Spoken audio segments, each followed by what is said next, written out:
The Know Your Gear podcast. As Richard says, hey, not a question. And I don't know why I'm reading it. No, I'm just kidding, Richard. But greatly appreciate your measuring fret height on the deep dive. So many brands say something like medium jumbo frets. Some of those, like my Heritage, are quite short, whereas my G&L medium jumbos are taller than my Fender frets. So let's talk about why I didn't want to add fret measurements to the videos, and then now I do want to do it. I didn't want to do it because it would be confusing, because they're never going to be the same measurements almost ever twice, because no frets are usually untouched. What I mean by that is, if we take, I just keep life easy. Let's just say, I'm making up these numbers for reference. Okay. Let's say a fret is 2 millimeters wide and 1 millimeter tall.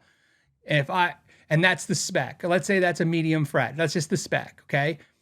Every video I measure it, it's going to be like, this fret is 2 millimeters wide, but it's going to be 0.75 millimeters tall.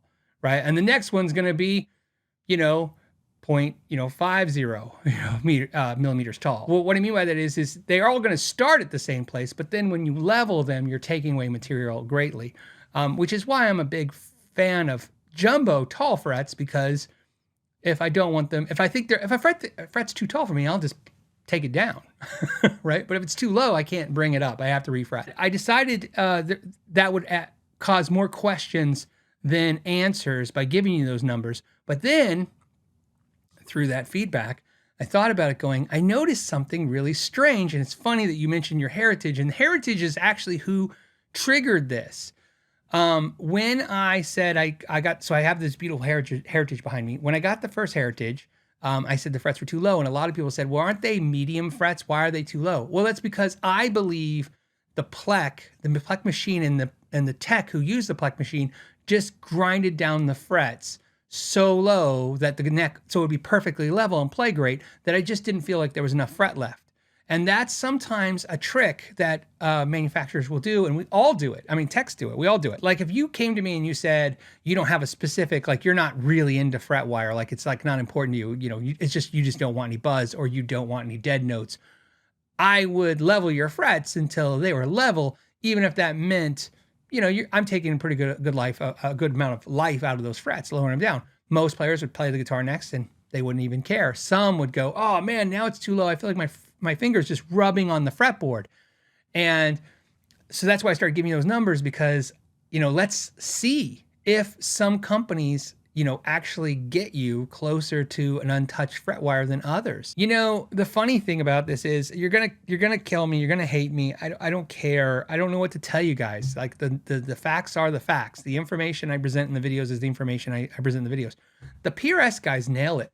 Man, everything that they kind of spec behind the scenes comes out in my videos almost every time. It's almost like creepily accurate, right? Like, for instance, when I'm doing the nut slots, you can almost guarantee that the PRS nut slots are going to be exactly what they're supposed to be. It's going to be like 20 thousandths on the E and the A. It's going to be 18 thousandths. I think I said this already, on the D and the G, and 16 thousandths on the B and the E. It's almost like locked in, to the point where you can tell they really did obsess about it. And when I say that, here's where it's different. There are brands that I can tell you that I thought were some of the best amazing guitars ever. To me, especially 80s era, 90s era American-made Jackson guitars are just phenomenal players. You pick them up and the necks, there's something almost magical about them. BC Rich in the right years, same thing, magical necks, okay?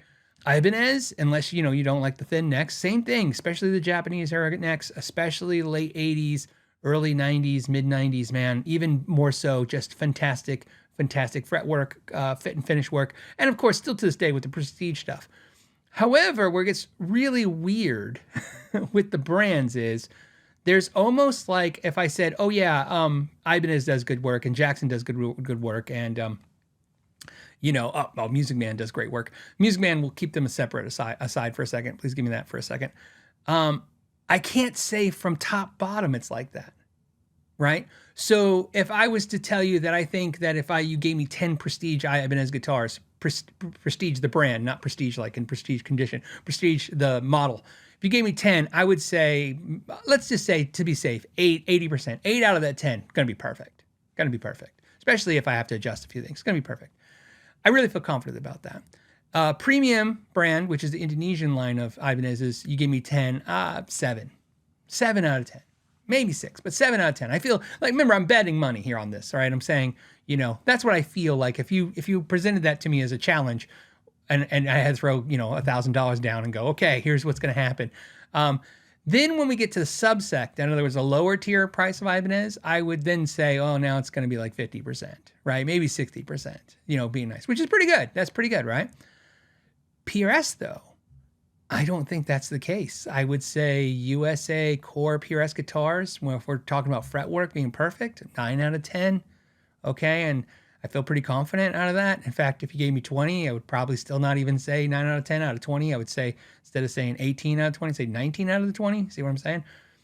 S2s, not even 8 out of 10. I think it's like 8.5 out of 10. I know the half doesn't make sense, but just give it to me because it's not that. Then when we get to SE, 7 out of 10. That's pretty good. You know what I mean? So like I said, they seem to really have that focused in. So why I'm talking about that right now is not to praise PRS guitars. Okay. That's not what this is about. What it's about is to say in the videos, I thought, well, why don't we start including all that information so that when we have discussions every Friday like this, or when we want to refer back to the information to see who's doing the most consistency, maybe that will translate to something. Because here's what I've learned doing 1,000 of these deep dives is, doesn't matter how cheap or expensive the guitar, there are some things that are so consistent, they transcend every single video to where it's like everyone has that part figured out.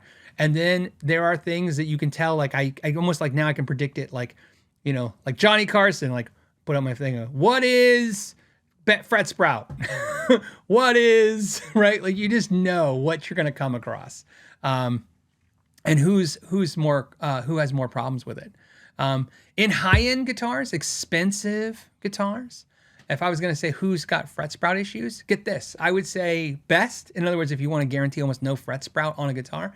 And again, I don't know how to bet money on this. I don't know how to, so just go with go with me on this. If I was going to say what high-end, again, we're talking expensive. In other words, expensive meaning we're not even thinking about anything $1,000. It's got to be above $1,000 in today's market. I would say no fret sprout ever. I mean, okay, let me take it back. There's no such thing as ever. Best, by far, Gibson. By far. The dealing with fret sprout on a Gibson guitar, unless, of course, like I said, we're talking about high-end Gibsons. Once you get to these unfinished, no binding on the side of the necks kind of deals, yeah, you'll find fret sprout issues. But on the bound ones and the nice ones, almost non-existent. Then after them, I would say for fret sprout, never seeing fret sprout ever. Which gets tough because this is where it's kind of unfair to some companies, and where Gibson probably gets some credit is, the amount of guitars made by Gibson versus the next brand I'm going to say is like, it's like literally 1 million to 1,000 kind of range. Suhr guitars, I would say Suhr is next for like just never fret sprout. Coming across is very rare. Then I would say PRS maybe. Right? I mean, obviously I could pick other brands like Nags and much smaller brands, but again, I'm trying to stick to mainstream stuff, and Suhr's already kind of small in that mainstream conversation. Then I would say for fret sprout, like maybe made in Japan Gretsch for sure. Never seen those. What I'm trying to do, so is I go reflect back on all the deep dives I've done and all the repairs I've done for 2 decades and try to remember like who hasn't come in for fret sprout. And everyone has, except for, like I said, very rarely are you dealing with any bound neck Gibsons with fret sprout. Even if it cracks, because they'll crack, they'll push through and crack the binding, but very rare. Gretsch is the same, very rare to never. Schecter, very little. Schecter has for some reason, just really good control over that. Obviously Framus, which is a small company, like same thing, just masterful at that. High-end brands that I think have the problem, I would say Music Man. Sadly enough, I've fret sprout. I've done fret sprout on a massive amount of Music Mans. I did one today.